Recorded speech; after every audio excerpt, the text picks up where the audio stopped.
Good morning, everybody. Welcome to Bible class. If you're still out in the parlor and planning to join us, this would be a good time to top up the coffee and make the big journey in. And if you're joining us online, welcome to Bible class this morning. It's good to have everyone share in this time together. We are working our way slowly but surely through the book of Exodus, and today we will find ourselves on the shores of the Red Sea and looking at the conundrum the people of Israel faced as they arrived there on the shores, only to have Pharaoh's army chasing them. And there's a new lesson sheet available for everyone in the church on the little TV table partway back. And if you're online, the lesson notes are available at the church website, and I think they may have last week's date on them, February the 12th, but we didn't get into any lesson notes last time, so they're there to be picked up again today. And then if there are any questions, we have the email going here this morning, and you're more than welcome to fire off a quick email to my email address, and we'll answer those as best we can. Or if something strikes you a little bit later and you go, that's an interest, I have a question about that, don't feel bad at all about sending me a note. I like to get those. So anyway, before we dig into the heart and the substance of what it is that we're going to talk about here this morning, some online reflections from the past few days here. Back on Tuesday of this week was Valentine's Day, and perhaps you're a little bit aware of the history, the deep history of St. Valentine, but in case you aren't, here's a quick summary. Roses are red, violets are blue. I was beaten with clubs, beheaded, buried under the cover of darkness, disinterred by my followers, and you commemorate my martyrdom by sending each other chocolates. St. Valentine didn't have a very easy end to his life. He was indeed martyred for his faith in Rome, and how we celebrate that particular holiday is quite a bit different than its origins, which may be why a particular store somewhere decided this was an appropriate way to mark Valentine's Day. Surprise your Valentine with a hammer. I'm assuming that would be for fixing things. Anyway, then of course we commented on this last week. The balloons are still causing people great concern in Ottawa and Washington and other places beyond. But we are learning that a couple of those balloons may not have been quite as sinister as everyone first suspected. I read somewhere that one of them might in fact have been from some balloon club in the U.S. that went way off course, or perhaps this fellow has something to say about it too.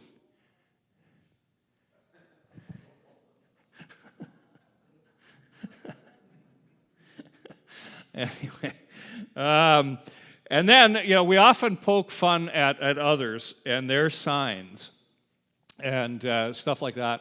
But when the occasion comes, we need to also poke fun at ourselves. Last Sunday, as you know, I always have a glass of water on the go during the church service, at least so far in my 37 and a half years in ministry, it's always only been water. But I went last Sunday to fill my glass from the water fountain down the hall, and I noticed for the first time, I don't know how long the sign has been there, but a very odd sign hanging above our water fountain. It's gone now, but this is what was there last week. Above the water fountain, in our very own little church, we had a sign on how to wash your hands. Yeah, oh yeah, okay. The adults are the last ones to find out. Yeah, like step one, don't do it here. This is the water fountain. This is not a sink.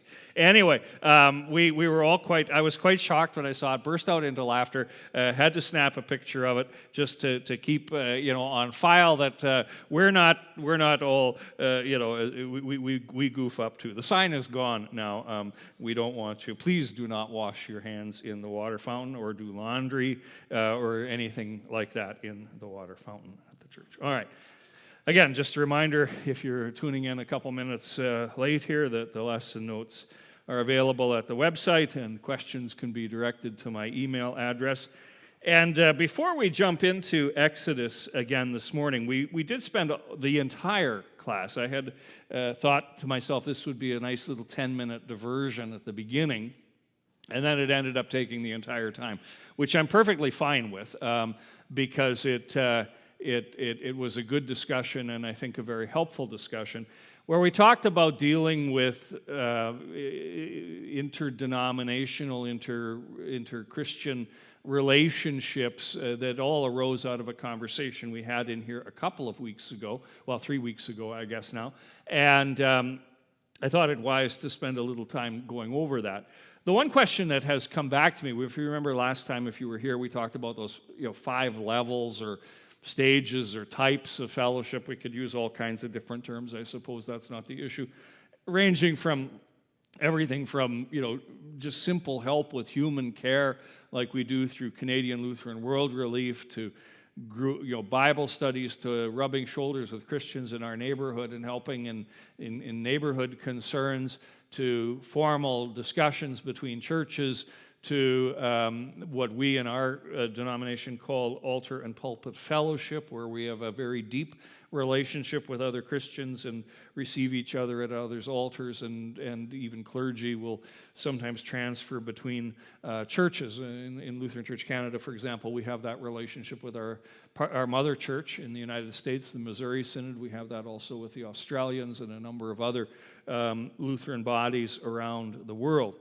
And we said in the whole thing that even the Bible doesn't give us a 1, 2, 3, 4, 5 set of protocols to follow here, but that St. Augustine really sums it all up very nicely from a very long time ago when he's talking about this very issue, where he says that in the essentials there should be unity between Christians, and things like the deity of Christ, the atonement of Christ, the God coming through word and sacrament. These are all the essentials of the faith, and there we strive for unity with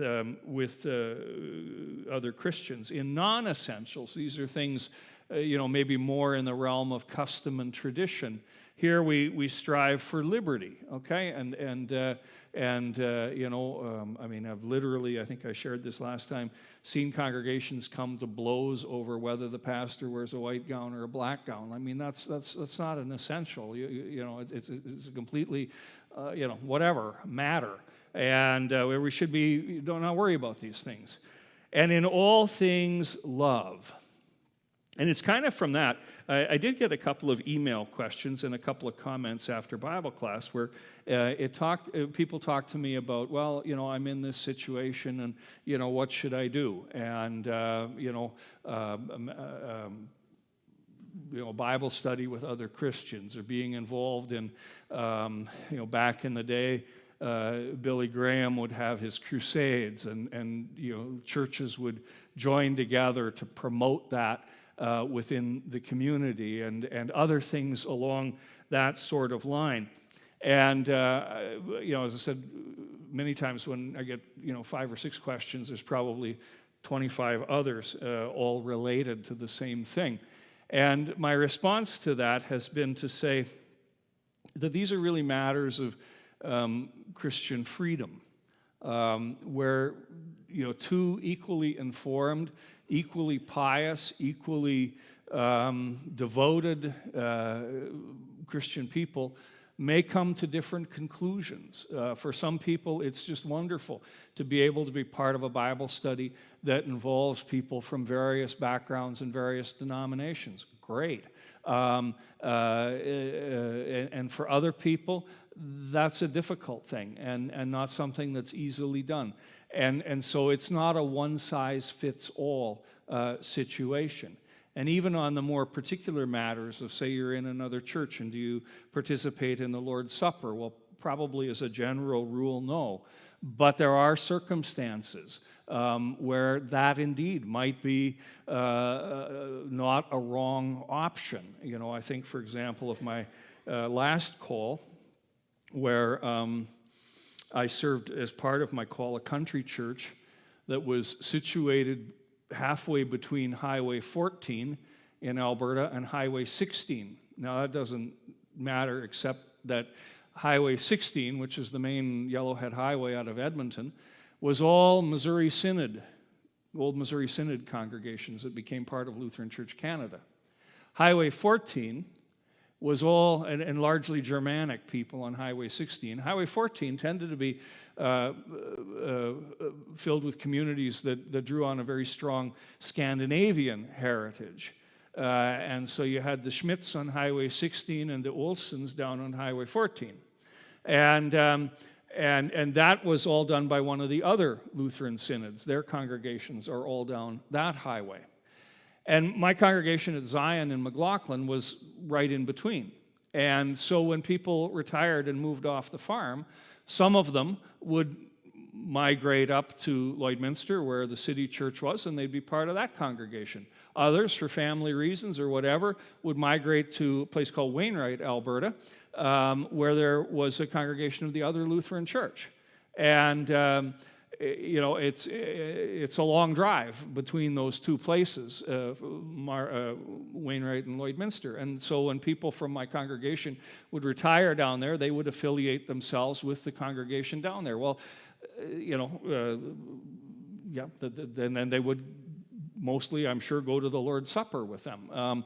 But it was, you know, I mean, again, it's a different situation. Here in Ontario, you know, we're fortunate or unfortunate. We got people everywhere, or different congregations. You can find your own stripe a little bit more easily than you can in some other situations. So it's an area where you have to, you know, even as a pastor, the key has always come down to pastoral discretion and to love, to erring, you know, trying to love and care for each other. Now, I may have just set off a whole series of other landmines that I didn't want to set off here this morning, but we'll throw this open for questions for just a couple more minutes, and then I really do want to get back into Exodus again. Any other questions on?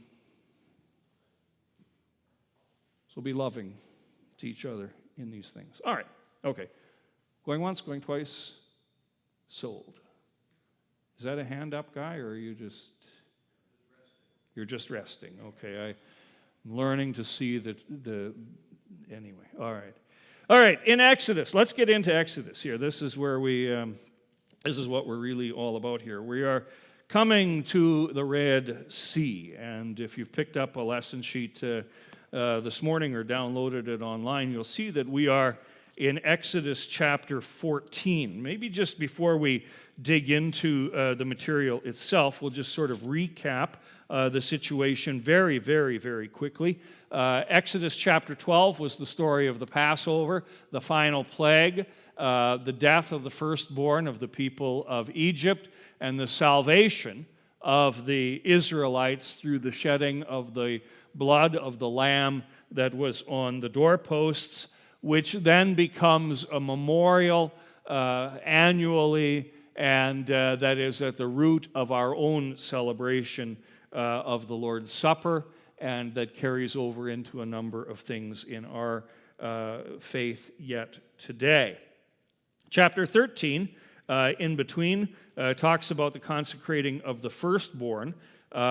We could spend some time on that, but I'm thinking that again we kind of want to keep moving here, so we're just going to leave the firstborn aside for the moment, and a little bit more on the Passover, which brings us to the very end of chapter 13, and the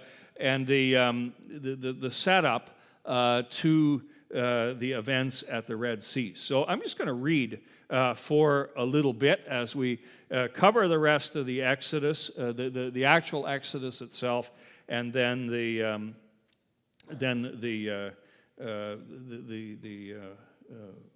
subsequent actions. So from Exodus chapter 13, verse 17. When Pharaoh let the people go, God did not lead them on the road through the Philistine country, though that was shorter. For God said if they faced war, they might change their minds and return to Egypt. So God led the people by the desert toward the Red Sea, and the Israelites went up out of Egypt armed for battle. Moses took the bones of Joseph with him, because Joseph had made the sons of Israel swear an oath. He had said, God will surely come to your aid, and then you must carry my bones up with you from this place. So after leaving Succoth, they camped at Etham on the edge of the desert.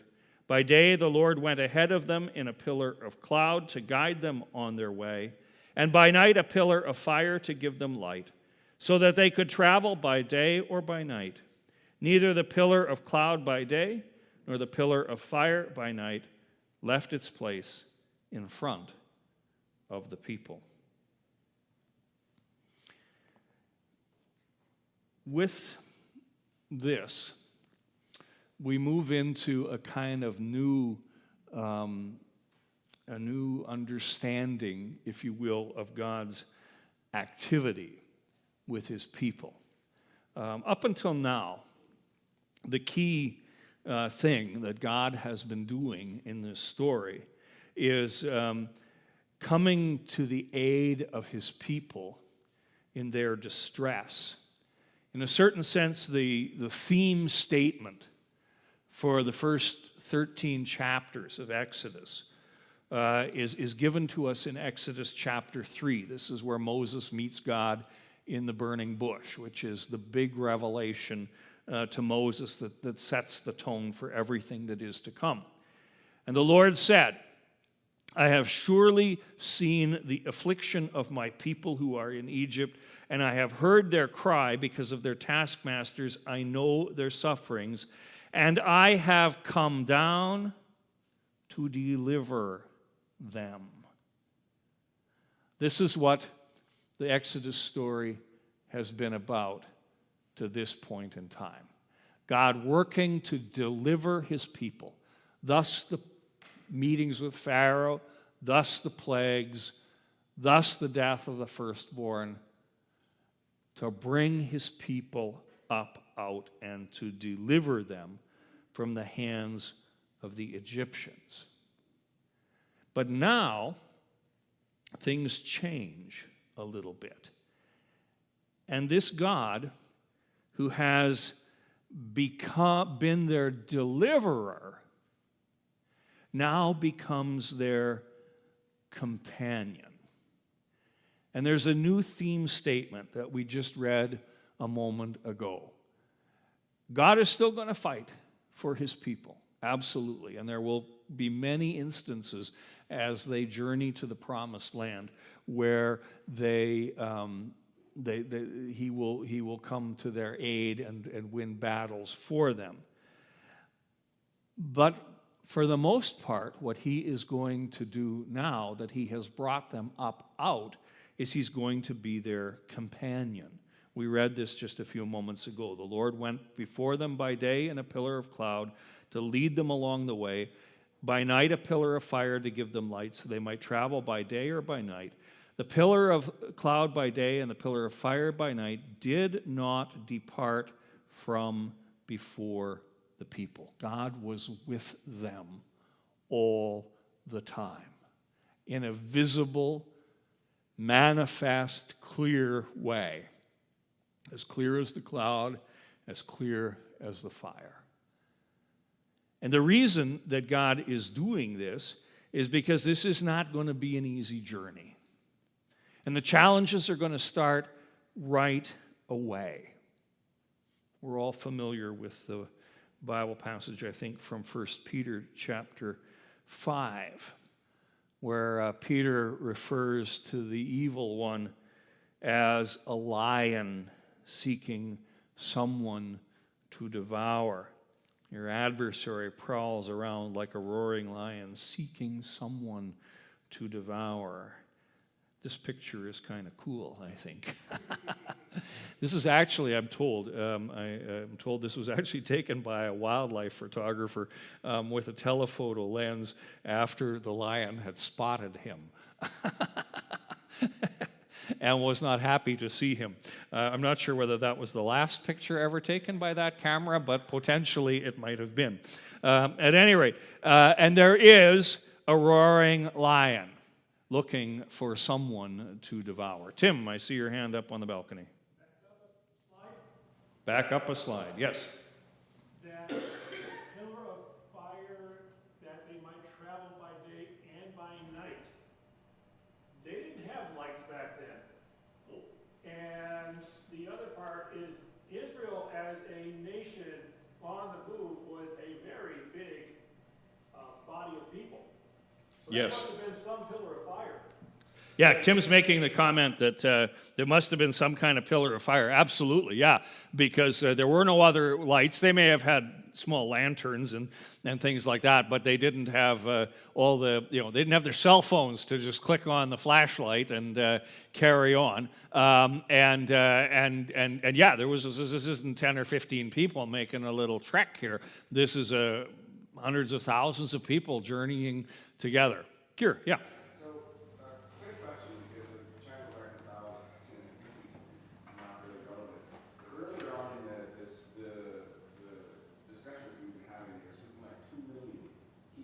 Yeah. In Egypt. Yeah. And when we get to this point, it's something like 600,000 plus followers. Right. What happened to the other? Yeah, this is one of those questions we don't have good answers to. Kier makes the comment that, earlier stages there's like millions of people, and then by the end there's only 600,000 that make the trek. It's hard to say exactly, did some stay behind? It's really hard to say. We don't know, Yeah. No, it's getting your mind around this isn't easy because it's not just a little migration of people. Yeah, even at 600,000. I mean, can you imagine? That's like the whole population of Kitchener-Waterloo, Cambridge, the whole region, setting out on a trek down the 401.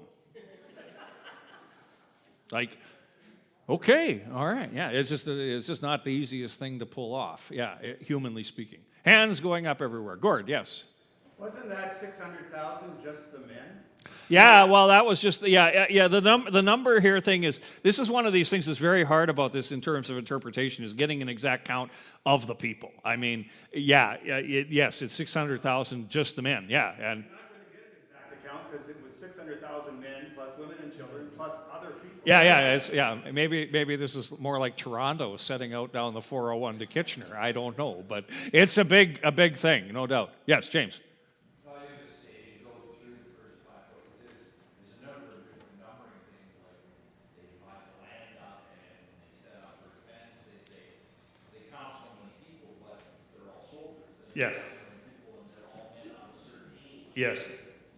The numbering stuff is always tricky, and generally speaking, if you're an accountant and you like everything nice and neat and clean and balanced at the end, you have to sort of give that up when you get to the numbers in the Bible, because again, in some cases the numbers are meant, they're accurate, but there's a symbolic. Anyway, we won't these are the things that, these are the things that just make you go a little nutty at a certain point in time, anyway. All right. So anyway, back to our roaring lion looking for someone to devour. We got our roaring lion in this story. It is Pharaoh himself, and he is ready to come after the people that he has just released. We'll pick up the story at Exodus chapter 14.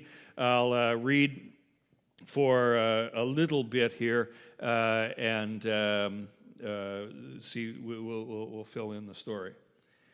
Then the Lord said to Moses, tell the Israelites to turn back. Okay, they've begun their journey out. We're going to look at a map here in just a half a second. Near Pi-Hahiroth, between Migdol and the sea. There they are to camp by the sea directly opposite Baal-Zephon. Pharaoh will think, the Israelites are wandering around the land in confusion, hemmed in by the desert. And I will harden Pharaoh's heart, and he will pursue them. But I will gain glory for myself through Pharaoh and all his army, and the Egyptians will know that I am the Lord. So the Israelites did this. We'll talk for just a minute about this in a minute. They put themselves in a very weak position. They're kind of hemmed in, and they're sort of stuck between, to use the expression, the devil and the deep blue sea. At any rate, then the king of Egypt was told that the people had fled. He sort of knew this already, but somebody else fills him in. Pharaoh and his armies, his officials changed their minds about them and said, what have we done? We have let the Israelites go and have lost their services. No kidding. So he had his chariot made ready and took his army with him. He took 600 of the best chariots, along with all the other chariots of Egypt, with officers over all of them. The Lord hardened the heart of Pharaoh, king of Israel, so that he pursued the Israelites who were marching out boldly. The Egyptians, all of Pharaoh's horses and chariots, horsemen and troops, pursued the Israelites and overtook them as they camped by the sea at Pi-Hahiroth, opposite Baal-Zephon. All right. The roaring lion is none other, of course, than Pharaoh. And Pharaoh has the army. And he has the state-of-the-art army of his day. We know that because he had these things. He had chariots. And back at about that time, chariots was about as good as it got. And if you had chariots, then you had the equivalent of what the United States and some other countries have in terms of waging war.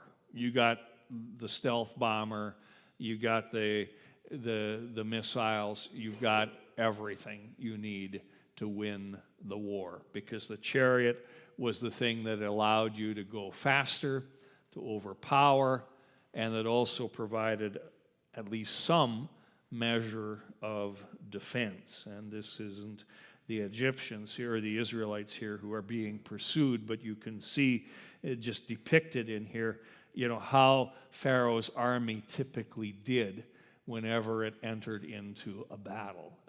They won. They didn't lose wars. At least not at that time. It would come in history, but not then. They were the world power. They had everything. Okay? So what's happened here, and I've put a map, just a part of a map, on your lesson sheet. We even printed it out in color so that you can sort of see the directions that the people are going here a little more clearly. What we read about a few minutes ago is they're leaving this area here, the land of Goshen, where they had resided during the exile. And the shortest way to where they were going was to follow this road, and there were well-established trade and travel routes in those days, which would take them up along the top of the Sinai Peninsula into what we know still today as the Gaza Strip. This has always been controverted land. Today the Palestinians occupy it. And at the time of the Exodus and on into the New Testament, this was the home to the Philistines. And these were warrior people. And God knows that if his group of up to now servants and slaves, encounters the Philistines, they're gonna flee in terror, and this whole thing's not gonna work. And so he doesn't have them go that route. That's not, even though that's the shortest way, the most straightforward way, that's not the way. So the people then begin the journey, but they go south instead of east, and they come to this place around Migdol here. And we don't know where the other places that are referenced here, Pi-Hahiroth and Baal-Zephon, not a lot has been discovered yet archaeologically about some of those places, and quite likely nothing ever will be ever again, because this is all, anybody want to know, anybody remember what's there right now? The Suez Canal. This is the Suez Canal now. And so a lot of potential archaeology and stuff like that was destroyed over the years through the building of the Suez Canal. Anyway, but we know where Migdol was. And so it's somewhere in this area here that all of this happens. And now you may be saying to yourself, hold on, we just read that they're at the Red Sea, which we know as this body of water a little bit to the south. And why are you saying this is happening up here somewhere? Well, let me let you in on a little something here that has troubled people, but it oughtn't really. And sometimes it's used to sort of say, this didn't happen, this didn't happen, this didn't happen, because the Red Sea isn't actually where it took place. If you have a Bible in front of you, and you look up, if you go back into Exodus chapter 13 again, verse 18, which is the first reference towards the Red Sea, you'll see a little letter A there, and that'll direct you to the note at the bottom of the page, which gives you the Hebrew words that are there, the Yam Suf, and which means the Sea of Reeds. Now, you're going, hold on here. And I'm sure shooting, every year around Easter time, PBS or one of these stations puts on a, kind of, well, let us tell you what really happened about some Bible event, and they do this about the Exodus. They go, well, it's the Sea of Reeds, the Bible says Red Sea, but that's not what happened, and all of that sort of thing. There's a very straightforward, logical explanation for all of this, and it all has to do with translation and tradition, okay? Here it is. The Hebrew Bible reads Yam Suf, which is the Hebrew for the Sea of Reeds. And this place is a kind of an unknown exactly where it is spotted. It's a common reference to the bodies of water on both sides of the Sinai Peninsula. There's another reference that in the book of Numbers that refers to what we know today as the Gulf of Aqaba as being also the Sea of Reeds. Anyway, I don't want to distract from the main point. And so when you read it in the Greek, or the Hebrew rather, it's Sea of Reeds. Then, around about the year 300 BC, a Greek translation of the Old Testament was made. And the Greeks translated it as Eruthan Thalasan, which means Red Sea. And then what happened, as the Bible was translated into other languages, the Latin followed the Greek, then other languages like English, and they all, the translators, elected to follow the Greek version. And that has become the traditional, I guess I should say, traditional translation. But quite likely the exodus, or the crossing of the water, didn't happen in this bigger body of water, because we know from the reference to Migdol that this was a place a little bit further up, but it was also a place of water. Just above Migdol here, we have another body of water known as the Bitter Lake. And there's this body of water flows down into the Red Sea. And at certain times of the year, it was no little body of water. It was substantial. And so, quite likely, the crossing of the sea, the water, happened just a little bit north of what we call the Red Sea, and may perhaps be more accurately titled the Sea of Reeds.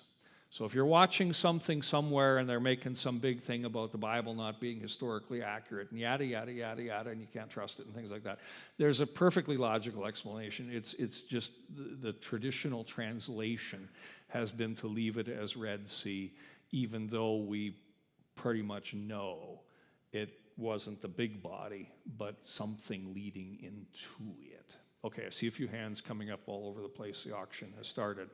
Gord, I can have some coffee. The majority of scholars agree with what you just said, but there are a few who think that Mount Sinai is actually in the land of Midian. Yes. And that they crossed the Gulf of Aqaba. Yes, there are some who believe that Mount Sinai is over here and that this crossing took place somewhere around here. Yeah. It's a very much a minority opinion. I have looked at some of the stuff regarding that, and I'm not convinced. Yeah. Yeah, well, neither am I, other than I watched a video of some divers in the Gulf of Aqaba that found some chariot wheels. Yeah, I saw that too. And I did a bit of research on and I'm not sure about that either. So apparently the website that reported it isn't exactly known for its accuracy on things. So it's, again, yes, these are things that get, one of the hard parts about the whole Exodus story is the lack of really hard archaeological evidence. And, part of it is a very simple problem to get around. I mean, the Egyptians preserved all their records on papyrus, which just eventually rots away to nothing. And they were selective too about all of Egyptian stuff. This isn't just relying to the Bible. Egyptian archaeology, I think this is why it's so fascinating for people, is notoriously murky. I mean,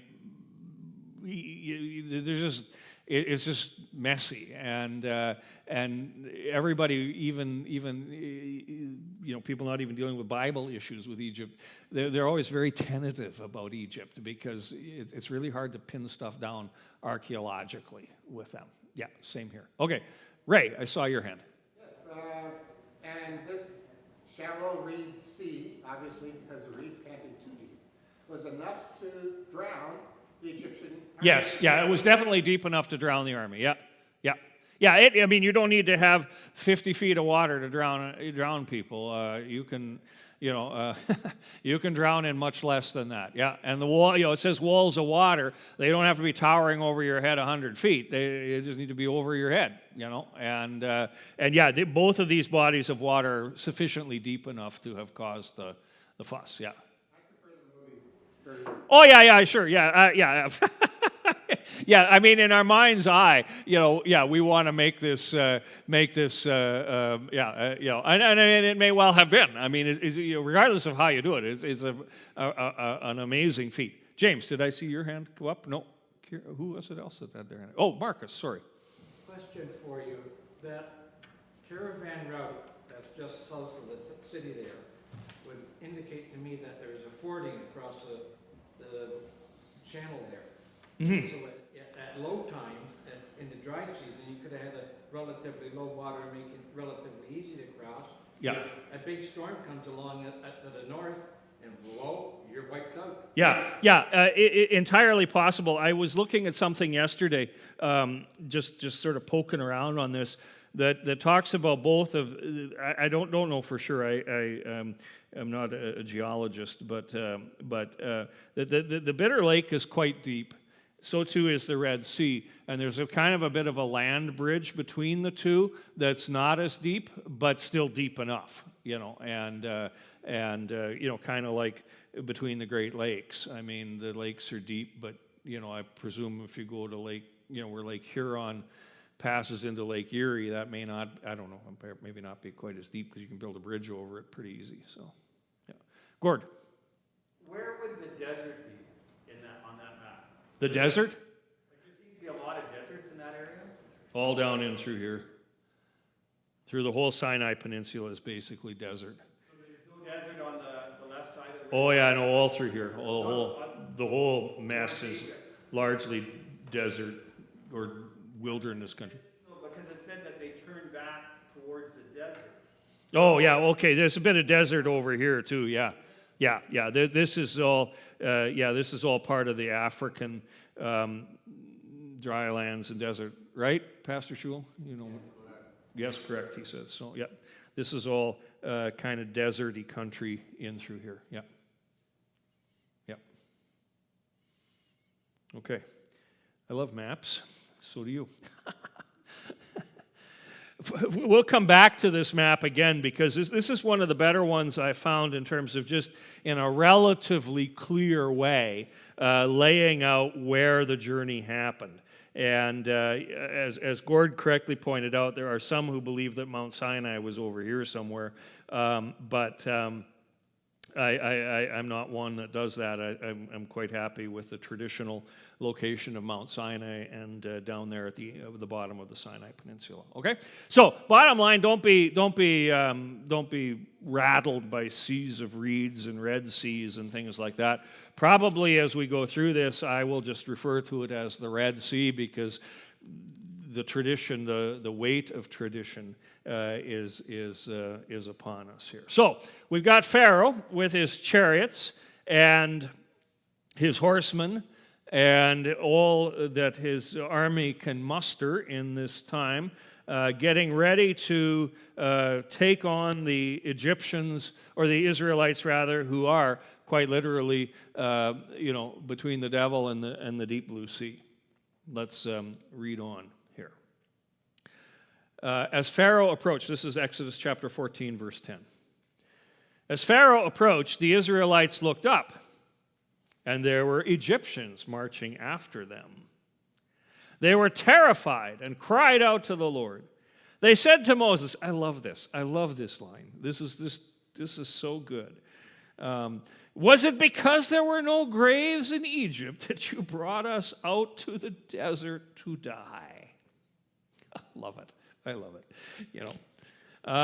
What have you done to us by bringing us out of Egypt? Didn't we say to you in Egypt, leave us alone, let us serve the Egyptians? It would be better for us to serve the Egyptians than to die in the desert.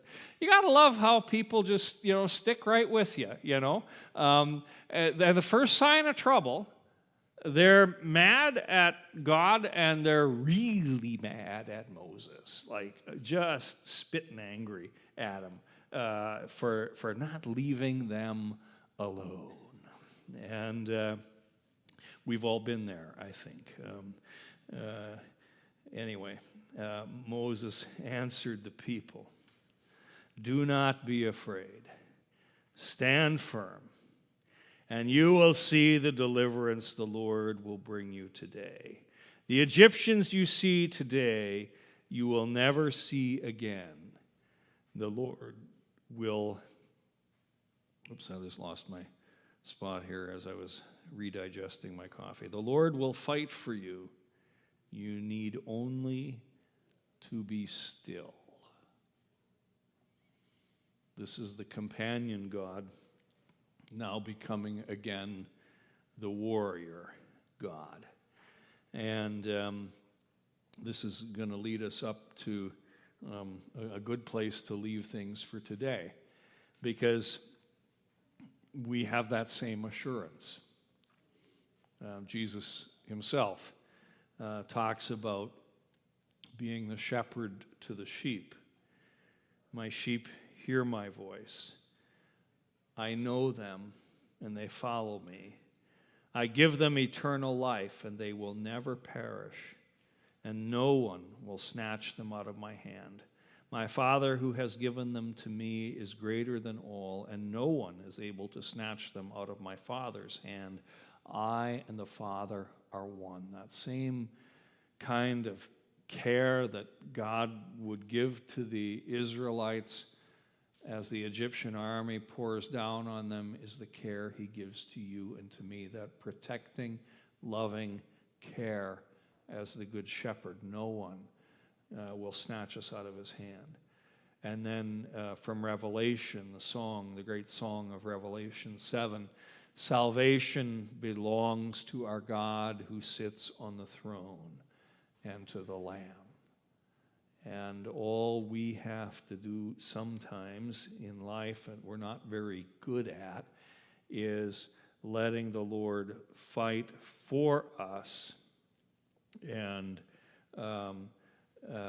all we have to do, I'm all mixed up here. The Lord will fight for you. You only have to be still or be silent. And he will do what he will do. All right. Any last-minute quick questions? We have to give way so the choir can get set up and communion can get set up and all that. Gord, quick. You have to admire the faith of Moses at this point. God hadn't told him how he was going to deliver them. Yeah. And as you follow through the next 40 years, every time that people complain, Moses would question God. Yep. Except here. Yeah. No, this is unique in the sense that at least it's not recorded anywhere where God is, going to, he's been given a bit of a sneak preview. I'm sending you on this little detour here, so he's got a sense God's got something up his sleeve, but nobody's laid the plan out in great detail for him either. That's right, and he has to trust by faith. Absolutely, yeah, and lead the people to try and do that as well. Okay, let's leave it there. We'll pick it up next week with the actual crossing of the Red Sea, and then some reflections on what does that mean for our faith yet today, and how does that correspond. Oh, blast. Again. Pass these around really, really fast. I get in trouble every Monday morning for not doing this. It'll be Tuesday now. Anyway. These are things that, the older I get, the less I'm just, anyway, can do one thing at a time, and that's it. All right, let's close with prayer. Gracious God, Heavenly Father, we thank you that you saved your people long ago when Pharaoh threatened to destroy them and to destroy all of the work you had done. We pray that you would give us faith like you gave it to Moses and ultimately to your people, that we would see your victory and live in that victory and in the quiet confidence that comes from knowing that you are with us every step of the way. Bless us in this day and grant us your peace. Bless our worship service that is about to begin. And if we've worshiped already and are on our way home, bless us in the day ahead and all the things that will come. In Jesus' name we pray. Amen.